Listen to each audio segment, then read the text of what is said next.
Jadi perlu diperhatikan untuk merekam sebuah video yang tampak sinematik, hal yang paling penting itu adalah lighting. Halo, apa kabar? Hari ini sebenarnya gue mau membuat video tentang tutorial Adobe After Effects yang sudah gue janjikan di video minggu lalu. Tapi dalam 1 minggu ini, gue menganalisa kembali kualitas rekaman video yang sudah gue upload di channel ini. Dan hasilnya kurang memuaskan kalau gue bandingkan dengan kualitas video, film-film yang gue tonton di bioskop. Gue merasa hasil rekaman video gue terlihat kurang bagus atau kurang sinematik.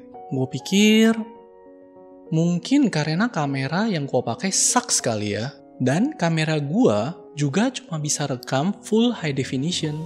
Karena itu kali ya hasil rekamannya jadi kurang sinematik. Mulailah gue mencari-cari info tentang kamera 4K. Dan kebetulan di bulan Juli ini ada 3 kamera yang baru saja di-announce tuh. Canon EOS R5, Canon EOS R6, serta Sony A7S3. Dan harga kameranya sekitar 40 juta sampai 70 jutaan. Gua mau meningkatkan kualitas video di channel gua ini. Tapi gua belum siap untuk jual ginjal untuk membeli kamera yang tadi gua sebut di atas. Jadi gue coba cari lagi kamera 4K yang harganya lebih terjangkau. Dan layarnya bisa flip ke depan. Karena gue syuting sendirian.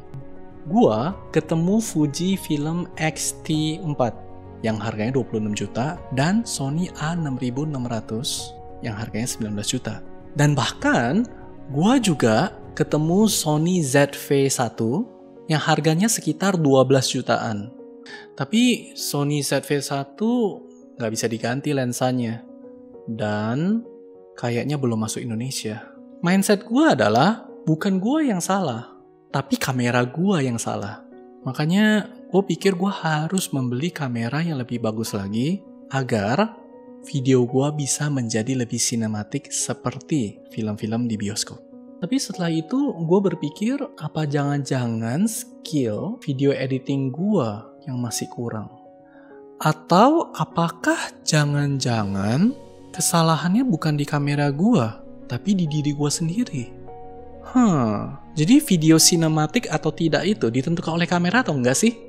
Nah, coba kalian lihat sendiri ya. Antara video gua dan video 2 kembaran gua di samping gua ini, mana yang menurut kalian paling bagus? Perlu kalian ketahui, gua menggunakan 3 buah kamera.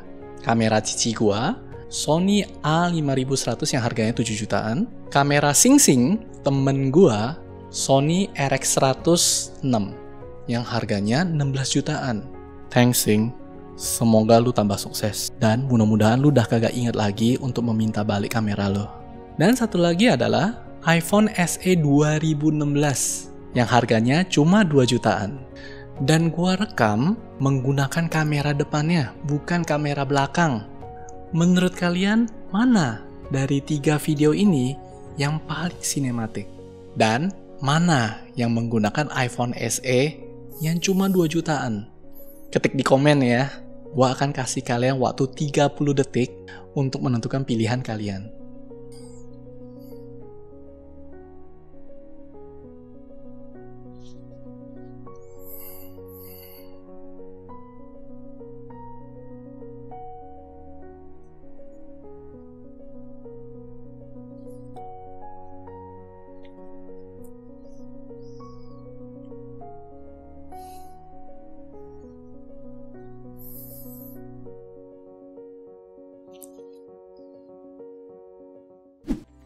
Gua jadi penasaran siapa dari kalian yang menebak bahwa video ini direkam menggunakan iPhone SE. Dan gue juga penasaran sih, tampilan video yang menurut kalian paling bagus itu yang mana ya? Kalau pilihan gua sih, jelas-jelas rekaman yang ini yang terlihat lebih bagus dibandingkan dengan kembaran gua yang lain. Di video ini, gua mau menjelaskan tentang bagaimana caranya rekaman ini bisa terlihat lebih sinematik dibandingkan dengan rekaman lain yang harga kameranya ada yang sampai 16 juta lebih. Ini kan karena pencahayaan yang dipakai berbeda.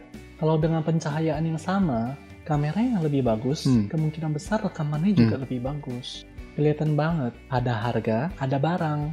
Selain kamera gue bisa rekam 4K, teknologi lebih baru, memang hasil rekamannya lebih bagus. Memang betul bro, gue setuju banget dengan pendapat lo. Dan gue nggak nyangka, Ternyata untuk membuat sebuah video tampak lebih profesional dan lebih sinematik, itu tidak wajib menggunakan kamera yang mahal-mahal.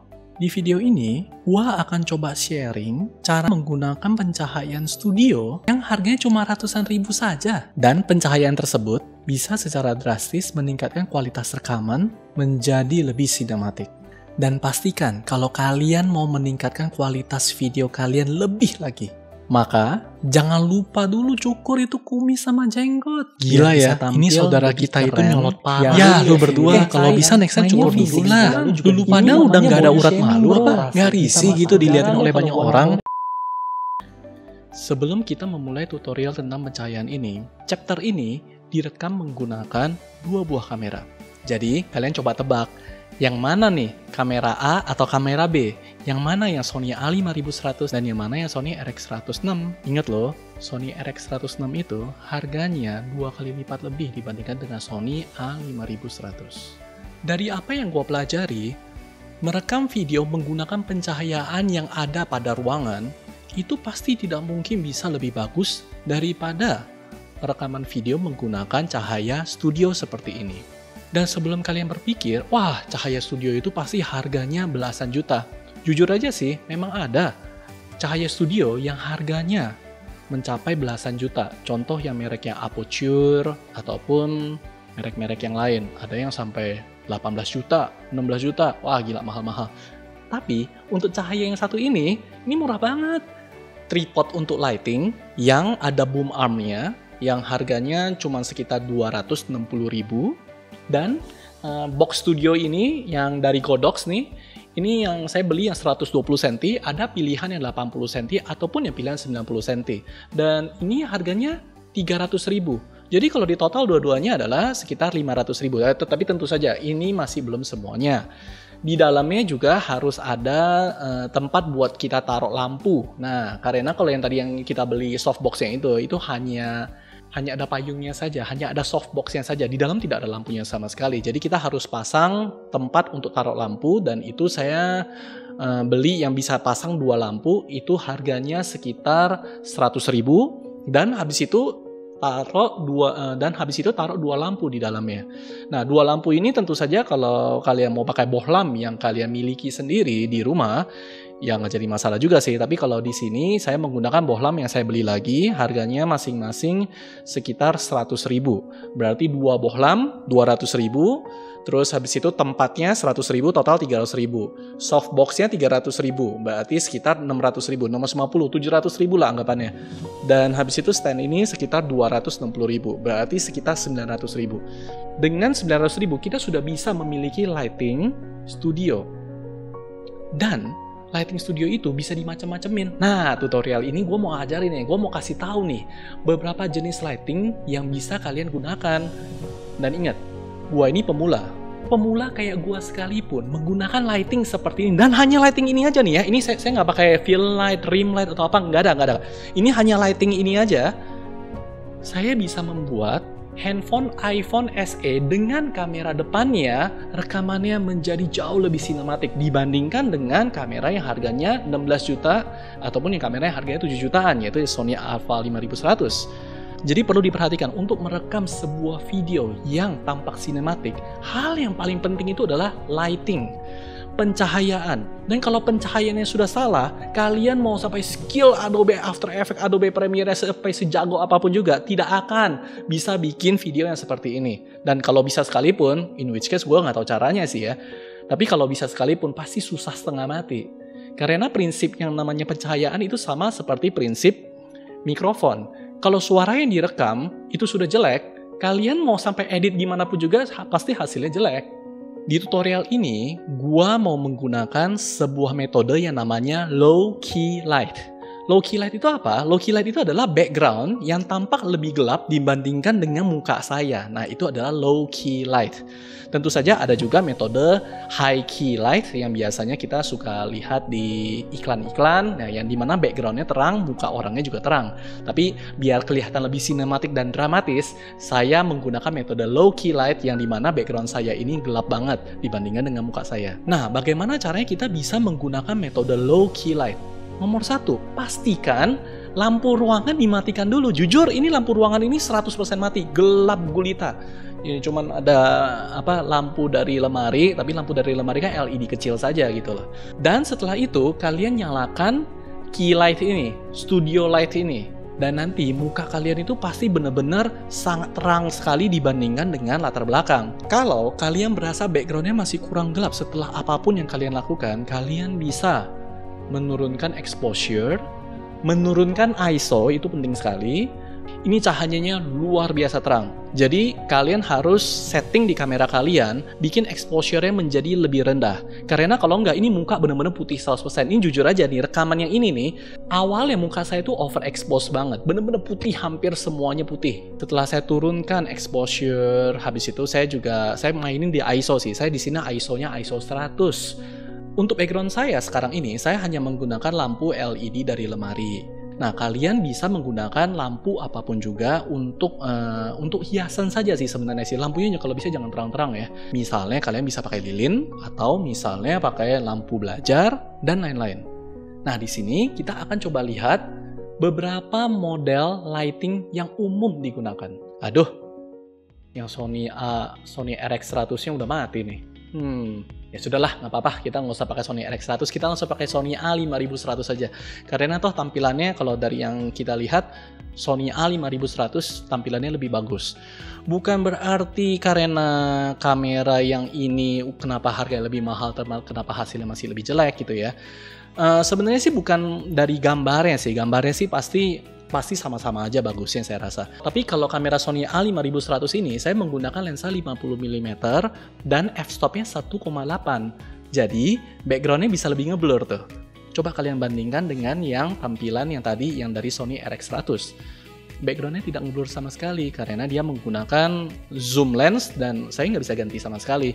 Tapi kalau Sony A5100 ini, menggunakan kit lens juga yang bisa zoom itu, wah hasilnya jauh lebih bagus yang RX100 pasti. Dan Sony RX100 ini bisa 4K loh by the way. Oke, nomor 1, Rembrandt Lighting. Rembrandt Lighting diambil dari seorang nama pelukis. Namanya adalah Rembrandt.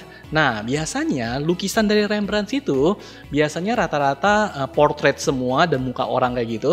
Dan kelihatan biasanya pencahayaannya, mukanya terang di satu sisi dan agak gelap di sisi yang lainnya. Dan di sisi yang gelap ini nih, ada segitiga ini nih, kalian bisa lihat. Nah, segitiga ini ada di setiap lukisan dari Rembrandt. Rembrandt lighting itu sangat simpel sekali.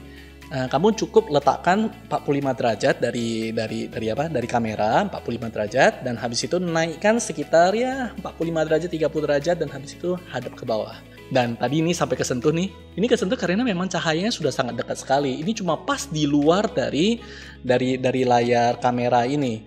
Kenapa harus taruh cahayanya sedekat mungkin dengan muka kita? Karena biar katanya sih agar cahayanya lebih soft. Tapi ya udahlah, saya nurut aja, masih pemula gini loh. Tapi hasilnya bagus banget ini kayaknya ya. Rembrandt lighting itu bisa membuat rekaman menjadi jauh lebih dramatis. Di setup ini saya buat sistemnya adalah latar belakang gelap, habis itu muka saya terang, habis itu muka saya yang gelap, habis itu di sini ada latar belakang yang terang. Jadi biar ada kontras, jadi gelap, terang, gelap, terang. Nomor 2, butterfly lighting. Butterfly lighting sering juga disebut sebagai Paramount lighting. Paramount itu yang studio Paramount. Mereka yang membuat jenis lighting ini terkenal. Jadi dulu pas waktu masih video hitam putih itu, banyak tuh video-videonya kalau gambar-gambar yang gambar-gambar cewek gitu ya, portret-portretnya, dia lightingnya itu langsung dari depan ini nih. Kenapa namanya butterfly lighting? Karena katanya di sini ini ada bayangan di hidung yang bentuknya kayak butterfly. Ini kelihatan nggak sih ada butterfly-nya? Lighting ini lumayan terkenal di kalangan makeup artist atau biasa disebut juga sebagai beauty lighting. Kenapa disebut beauty lighting? Kalian bisa nggak lihat perbedaannya antara butterfly lighting dan Rembrandt lighting? Ini bukan cuma sekedar tata letak, tapi di sini kita bisa lihat bahwa lemak-lemak di muka saya ini lebih nggak kelihatan nih, lebih tirus katanya. Terus habis itu lemak di bawah dagu juga lebih kurus, nggak double chin lagi ya kalau dipaksa ya ada kelihatan double chin juga sih. Lighting ini menonjolkan karakteristik wajah. Contohnya adalah cheekbone, terus ini ada rahang, Ada lesung pipit, ini saya nggak tahu nama bahasa Inggrisnya apa, lesung pipit. Nah, tentu saja hidungnya juga kelihatan. Katanya sih kalau udah di lighting dengan kayak gini tampak lebih cantik atau lebih ganteng. Nggak tahu deh, menurut kalian gimana? Gimana? Taufik yang Rembrandt lighting sama Taufik yang butterfly lighting lebih ganteng mana? Jangan lupa ketik di bawah. Nomor 3, lighting top down adalah lighting yang langsung dari atas, tepat dari atas. Lighting ini digunakan pada film yang sangat terkenal sekali, yaitu film Godfather. Matanya nih, lihat dong matanya, shadow gitu. Matanya penuh dengan bayangan, menjadi lebih misterius dan juga semua scene-nya menjadi jauh lebih dramatis dan lebih serius. Berasa kan nih lebih serius? Coba kita lihat. Jangan lupa like video ini dan share ke teman-teman kalian, serta subscribe channel ini dan nonton video-video di channel gua 3 kali sehari. Awas kalian, kalau kalian sampai tidak like dan tidak subscribe channel gua dan tidak share dan bahkan tidak nonton 3 kali sehari. Nah, ini adalah beberapa jenis pencahayaan yang bisa langsung kalian coba setelah kalian memiliki setup lighting studio ini. Sekali lagi saya ingatkan, kalian perlu yang namanya lighting tripod yang ada boom armnya. Kalian juga perlu softbox yang gede kalau bisa, karena makin gede makin soft. Dan habis itu kalian perlu taruh lampu di dalam. Kalian boleh taruh 2 lampu ataupun mau taruh 3 lampu juga boleh. Kalau di kondisi yang saya ini, saya taruh 2 lampu. Setelah kalian memiliki lighting ini, kalian bisa langsung mengupgrade rekaman video kalian menjadi lebih sinematik lagi. Terima kasih sudah menonton video ini. Kalau kalian suka video ini, jangan lupa di like dan subscribe channel gua ya.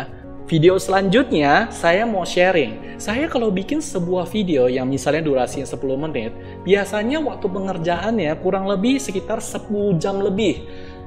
Gua udah ketemu caranya, di mana bisa jadi 1-2 jam saja sudah bisa rilis satu buah video.